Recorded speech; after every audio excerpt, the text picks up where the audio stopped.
Bowls buddies, hello and welcome to the return of AC Talking Bowls. I don't know how long this is going to last or how long my voice is going to last for, but I'll give it a go. If I can get to 10 minutes, fantastic. Thanks for joining me, guys. It's felt like a long time since I've been in front of you talking about our wonderful sport.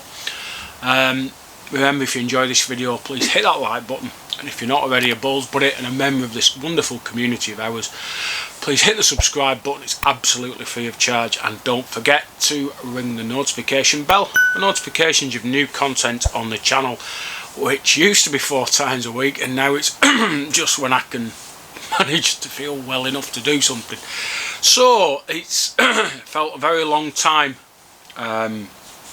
since I've actually done something, and I'm not 100% sure what I'm going to talk about. Well, I am actually. I wasn't going to mention it, but I think I must.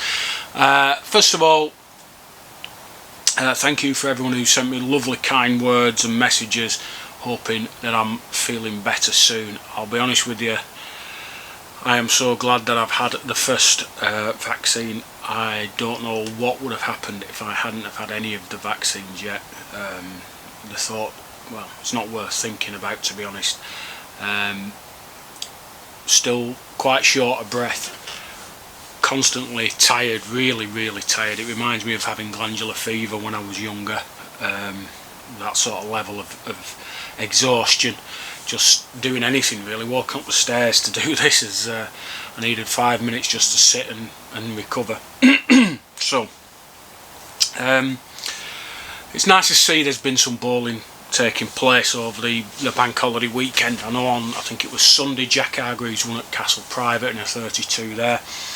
On the following day, I think it was bank holiday Monday, Michael Clough ran a 32 at the Royal in Rochdale, and Damien Morrison was the, I would say, surprise winner of that 32, beat Mitch Toth in the final.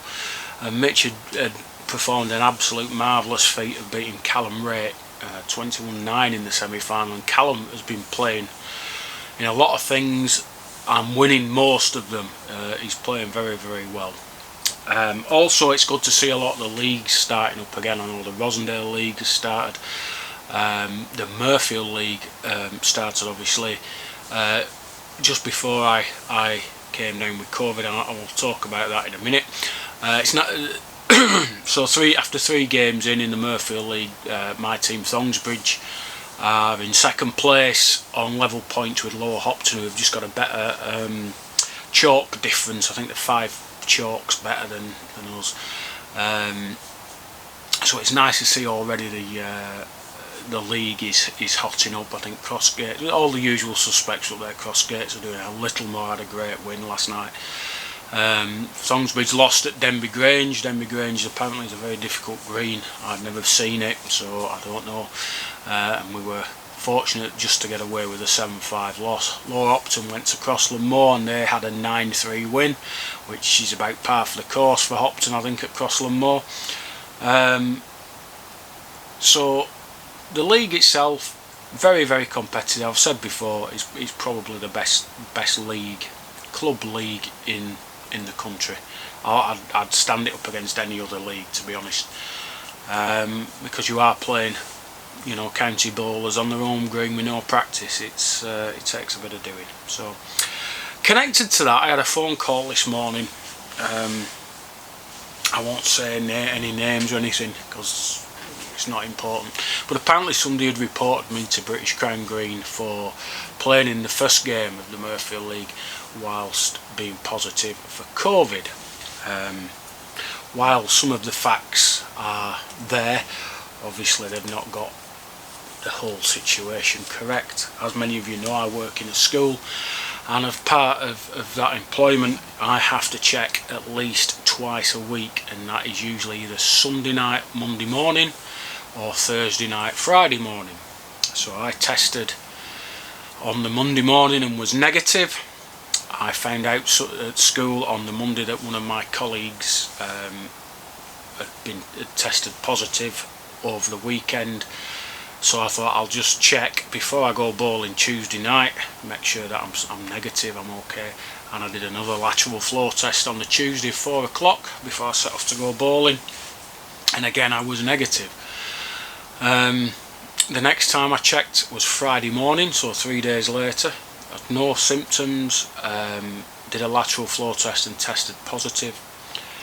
After that I informed the school, I informed Chris Kelly, who informed Graham Hurst that, you know, I'd tested positive and wanted to know whether I was positive or negative on the Tuesday.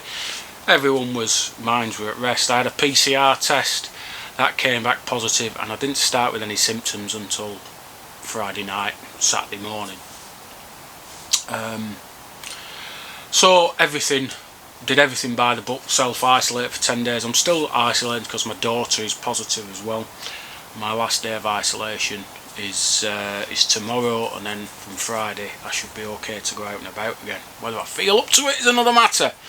So yes, I've had to relay all that information to British Crown Green. They're quite happy that nothing was done incorrectly, no one was put at risk unnecessarily, and that no blame has been attached to me. But it's just nice to know that there's people out there who like to, I don't even know what, I don't want to say what I want to say because I think it's just horrible. You know, all I wanted to do was play bowls. I made sure, I bet I was the only person in that league who actually tested before I played bowls, and I think personally that should be a bare minimum requirement. That if you're playing in a league, you have a test before you play, before you leave home, and that's what I did. Maybe I'm lucky that I have a supply of lateral flow tests, but everyone can have 2 a week minimum.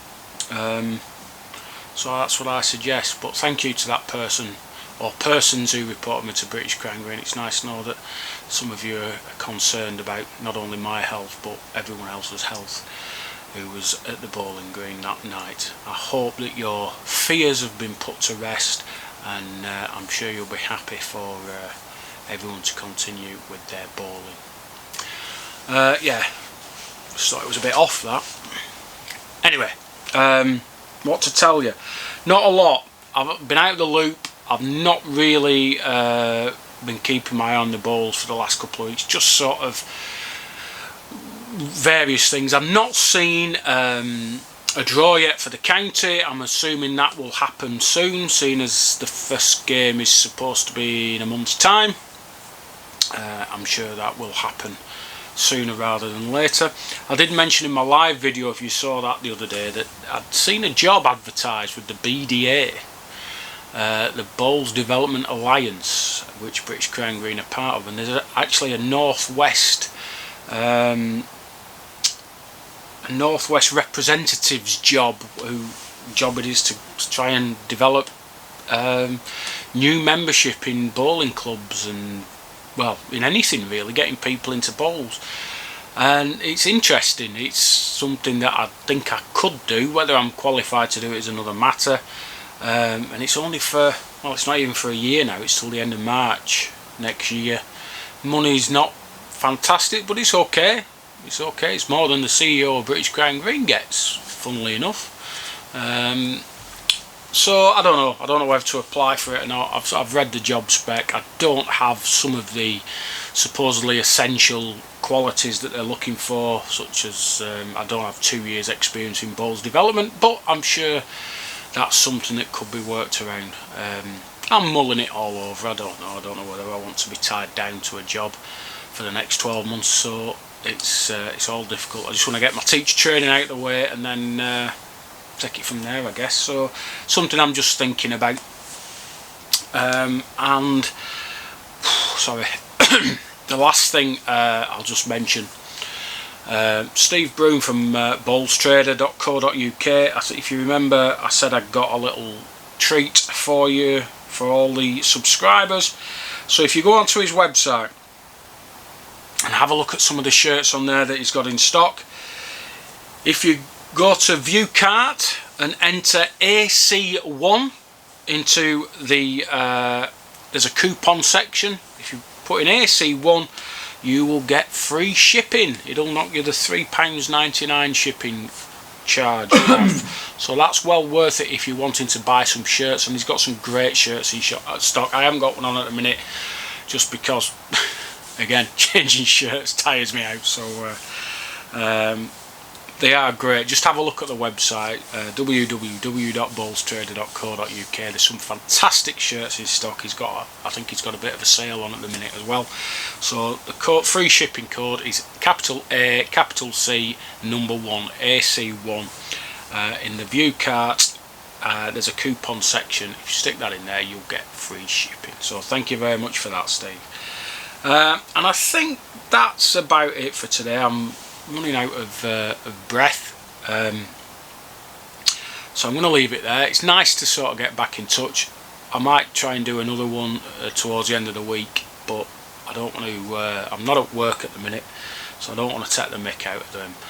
I just know that you know, I'm struggling to get to any any length of time talking, and this is probably about as long as I can manage. So I'll leave it there. I'll say bye. Get out on the green while the weather's good. Just take it easy. Play it safe around the supermarkets. Keep them masks on, and test. Get tested. Get some of these last one floor tests and keep testing, because we're getting through it, and we'll get through to the other side, and it'll be absolutely wonderful again to get back bowling proper.